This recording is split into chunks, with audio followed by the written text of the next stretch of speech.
Joining me now to discuss all of this and so much more, Kaitlyn Huey, Burns political reporter for Real Clear Politics. So, Kaitlyn, first to what we've now just learned in this document dump from the FBI's investigation into Hillary Clinton. It does seem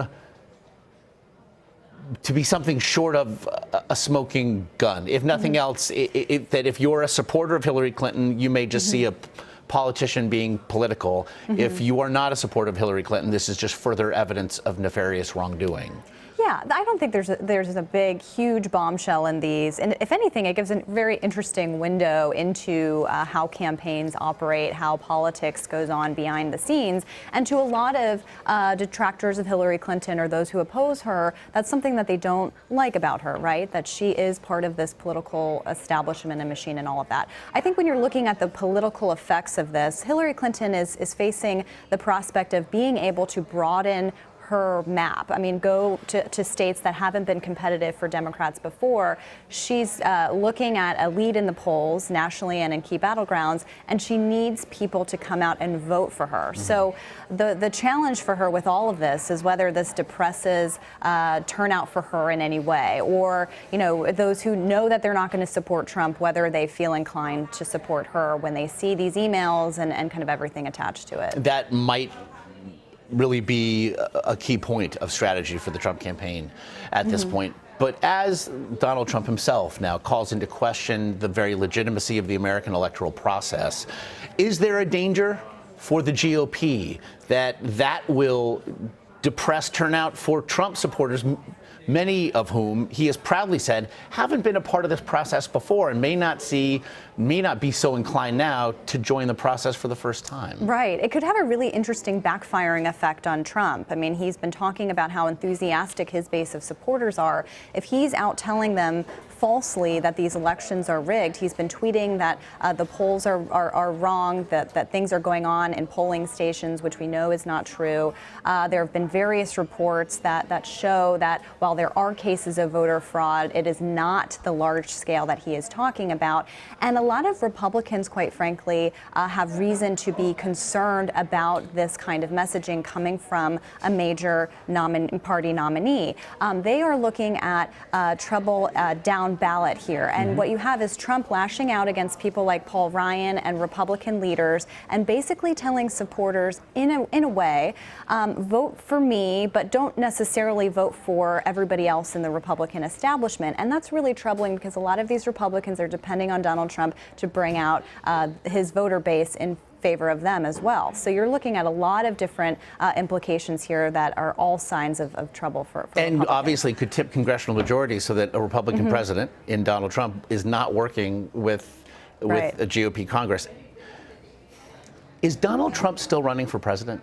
It's a great question, and I've argued that if you look at his strategy and his approach, this is not the strategy and approach for a presidential campaign, insofar as he is not expanding or interested or showing any signs of being interested in expanding his support. Going after the media to the extent that he is a primary strategy in Republican primaries, not a winning strategy for presidential campaigns. We talked a lot during the primaries of how unconventional his campaign was, of course, and you know, it defied expectations in a successful way. Those are the primaries, and we saw that he did well in the polls then, and he won primaries. Right now, if we're looking at the data that we have in polling, this is not a winning strategy. He's behind nationally and in key battleground states. He has not been able to break 40% if you look at the aggregate of polls. And so all the information we have right now, it looks as though he is not waging a real presidential campaign.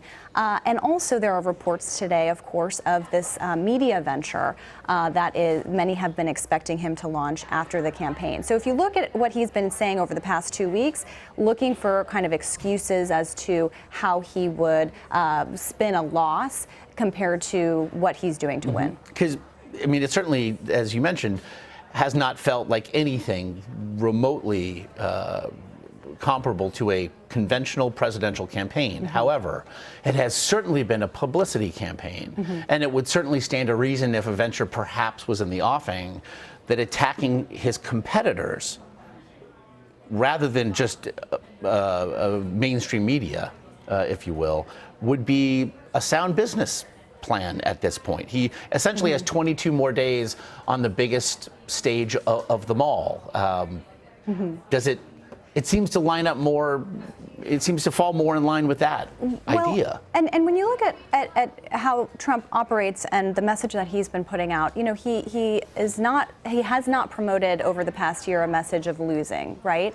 And so he's looking for ways to explain how a loss would happen and how he could kind of survive that, how his brand could survive that. Douglas Brinkley, though, a presidential historian, has said he's never heard something like this from a major party candidate since 1860. We know what happened next.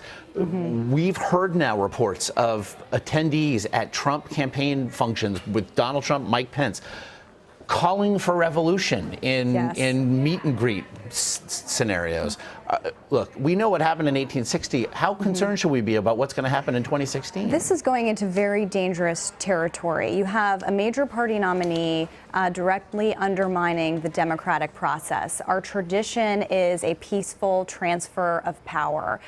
We were talking earlier about someone at a Mike Pence town hall saying that this person wanted to start a revolution if Hillary Clinton was elected, and kind of, you know, there was nothing that Pence could say to deter her from that thought. And if you see it, she didn't seem to be speaking metaphorically either. I mean, she knew what she was saying. It's a very dangerous time, and I think when you have Donald Trump actively promoting this kind of thing, you have lots of reason to be concerned about what happens after November 8th, and I think that's what people are starting to try to figure out right now.